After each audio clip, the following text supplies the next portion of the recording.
Hello and welcome back to the channel. Stocks are lower to start the week, but mortgage bonds are holding near unchanged. That's good news for anyone watching home loan rates because mortgage rates tend to follow the direction of those bonds and the 10-year Treasury yield. Right now, the 10-year yield is down about 4 basis points after comments from Treasury Secretary Scott Bessent. He's talking about using the Treasury's large cash account, called the TGA, to buy back more longer-term bonds. Last week, the Treasury already doubled its monthly buybacks of longer-dated Treasuries from $2.7 billion to $5.4 billion. Markets initially liked the news, though the size is still modest compared with past large-scale programs.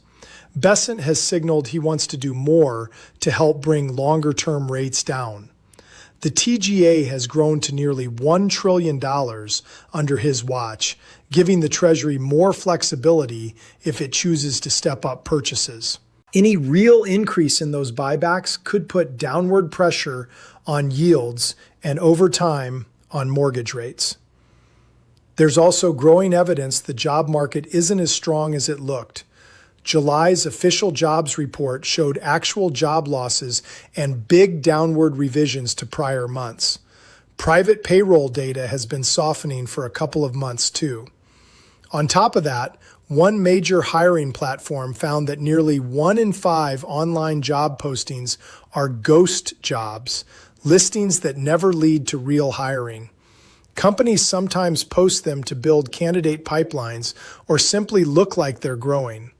When openings get counted multiple times across states, the official numbers can overstate how tight the labor market really is. A softer jobs picture matters for mortgage rates because it can encourage the Federal Reserve to ease policy sooner or more aggressively.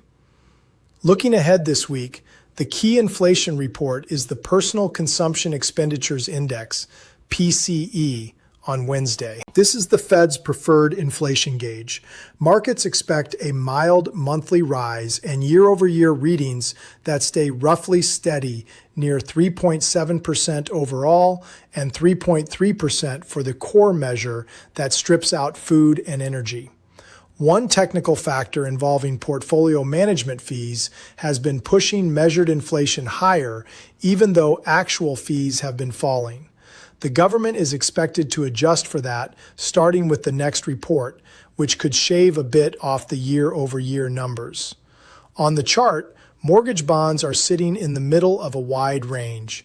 The 10-year yield is capped under a key resistance level around 4.71% and has room to drift lower towards support near 4.67%.